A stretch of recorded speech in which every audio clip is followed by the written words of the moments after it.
today I'm sharing my October garden planting calendar. I'm going to set this up in my October calendar that I did in my bullet journal monthly video. If y'all want to, y'all can check that out.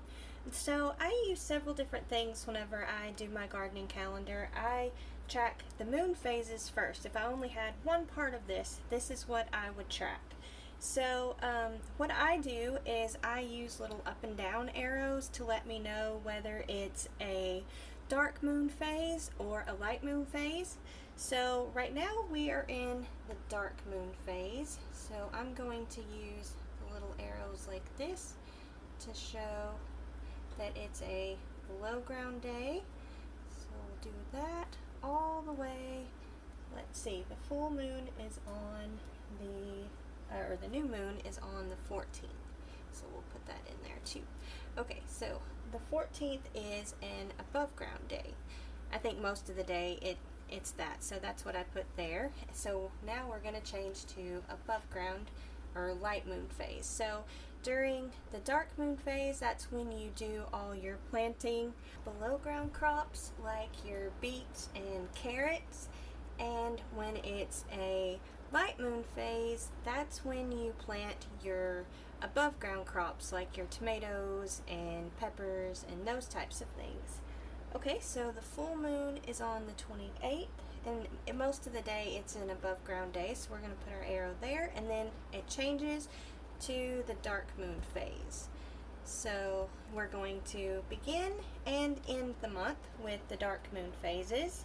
Now the next part that I track are the zodiac signs, and there's several different things that you do. You have like fertile days, very fertile days, bean and pea days, and like killing days and flowering days too. So I track all of that, and I have had really good success with growing on those certain days. So the first part, the first and second are very fertile days, so we'll write that in here. And then that is the Taurus neck. Okay, and then the third and the fourth are the bean and pea days. And I really like to plant my beans and peas on these days. They always seem to do really well. And those are the Gemini, the arms, because they have the little tendrils that go everywhere. And the 5th and 6th are very fertile days. Though that zodiac sign is Cancer, the breast. So we'll write that down. And then on the 7th, 8th, and the 9th, so all of these days are no planting days. So I'll put no planting. And these are killing days. And I like to weed on these days. That's what I like to do. It really seems to help, and since it's not a good day to plant, I actually have planted things on the no planting days, and unfortunately it was a perennial and it did not do well at all. So I really believe in planting in the fertile and the fertile days and not the no planting days. So this is Leo the heart here on the no planting days. And then the next day is we have the 10th and the 11th are Virgo, or actually I wrote that in the wrong place, Virgo the bowels here, and that is flowering days. So we'll just scribble that out. Flowering days. Okay, and also the 12th through the 14th are also flowering days. And that is Libra the rains. And basically all these days are flowering days, but the only day that's really good is the 14th because it's the only one that's above ground here. Okay, so the 15th and the 16th are very fertile days. And that is Scorpio the secrets.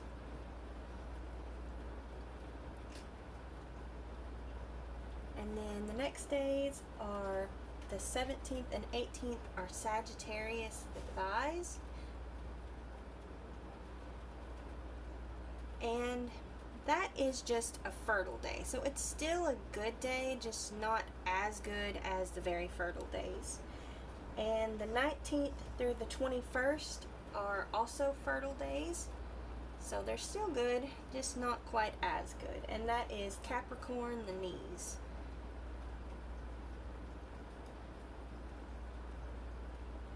Alright, now we're on to the 22nd and the 23rd. Those are also fertile days. And that is Aquarius, the leg.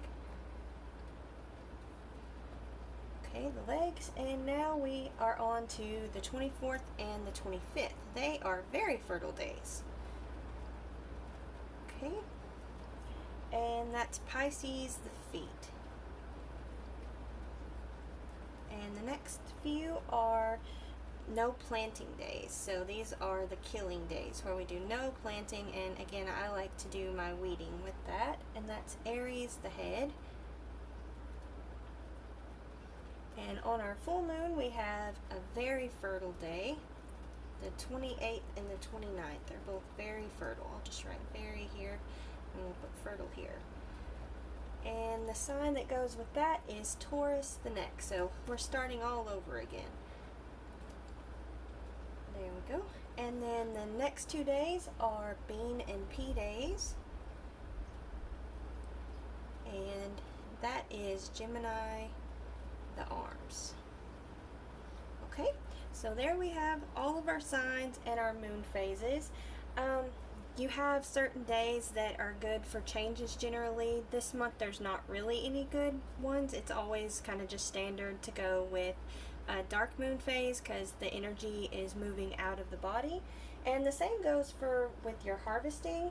When you want to harvest your above ground plants whenever the pull of the moon is greater and it's pulling the nutrients up out of the earth, and it makes your vegetables sweeter. And the same, it works along the same principles as the tides.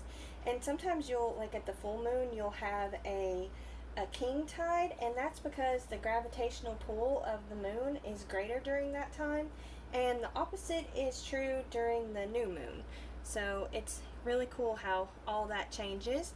And it also, with the same dealing with that, you want to do like your fence post or gravel, or if you need to do any of that, do all of that in the light moon phase, because if you do it in the dark moon phase, that's more likely to sink. Like if you dig a hole and you want to put your soil back in, it'll have like a divot more like that. So those are all the things that I can think of to share. I'm getting really excited for next year's growing season, and if this is, y'all are starting or still growing, y'all let me know what all y'all are growing. Don't forget to like, comment, and subscribe. Y'all take care, and we'll see you next time. Bye.